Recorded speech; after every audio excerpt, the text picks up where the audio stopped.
Vsako leto se v drugem največjem slovenskem mestu za kulturni dan s ponosom ustavimo in dan namenimo največjemu slovenskemu pesniku, Francetu Prešernu. Maribor je svojo kulturno držo dokazal večkrat, z nazivom pa predvsem leta 2012. Maribor ni bil zastojna Evropska prestolnica kulture 2012. Morda se tega niti tako ne zavedamo sami Mariborčani, ampak kako hitro Mariborčan stopi malo v svet, se sreča z Evropsko prestolnico kulture, kar nas drugi na to opozorijo. Kulturo ocenjevati preko prsta, nekje daleč od kulturnega dogajanja, je lahko, rezultat pa pogosto ni točen. Eno je govoriti o kulturnih dogodkih na splošno, drugo pa je govoriti o visoki kulturi. Drugi vidijo naše mesto drugače, kot ga vidimo sami. Jaz mislim, da Maribor ima presežne kulturne produkte, če zdaj tako menedžersko govorim. Na eni strani recimo Carmina Slovenica je, potem recimo opera. Mi se ne zavedamo, da imamo v srednji Evropi zavidujočo močno opero.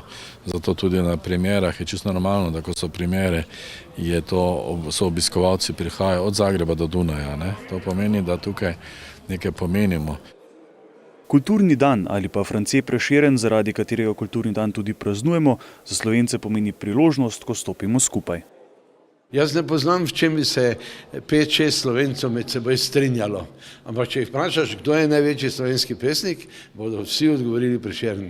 Torej bi lahko rekel, da je na nek način nad časom, nad vsemi našimi razprtijami je ena zvezda Severnica, po kateri se lahko orientira vsak Slovenec, je France Prešeren. Delo in pomen največjega slovenskega pesnika praznovati le en dan v letu in le takrat govoriti o kulturi je premalo.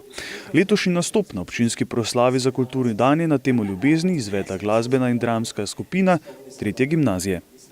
Aha, Slovenci, zdaj je za nami kulturni praznik, zdaj bomo pa zopet 364 dni nekulturni. Se mi zdi kaj takega reči za Slovence, ki smo visoko kulturni. Vsaj ti, ki bodo danes nastopali na Prešernovi proslavi, so vadili 4 mesece. Kulturnih dogodkov je v tednu praznovanja kulturnega praznika veliko. Muzeji, gledališča in kulturne ustanove odpirajo svoja vrata. Ampak če apliciram na ta praznik 8. februar, toliko je dogodkov, toliko je govorov, toliko je Prešerna, toliko je kulture, da se nečkam, kulturnih ljudi pa srečam okoli sebe zelo malo. Pa če grem v državne inštitucije, če grem nekaj kupovati in tako dalje, kulturne odnose in kulturnih ljudi pa je premalo za tako kulturno deželo. Mi mislimo, da smo kulturni, če gremo na eno prireditev. Moramo biti v sebi, moramo nekaj storiti. Torej, nekih kulturnih odnosov mislim, da je premalo, dogodkov pa veliko in preveč. Mnenje kulturnikov bi lahko v tem primeru najbrž jemali kot družno. Pokloniti se Francetu Prešernu pomeni brati njegovo poezijo.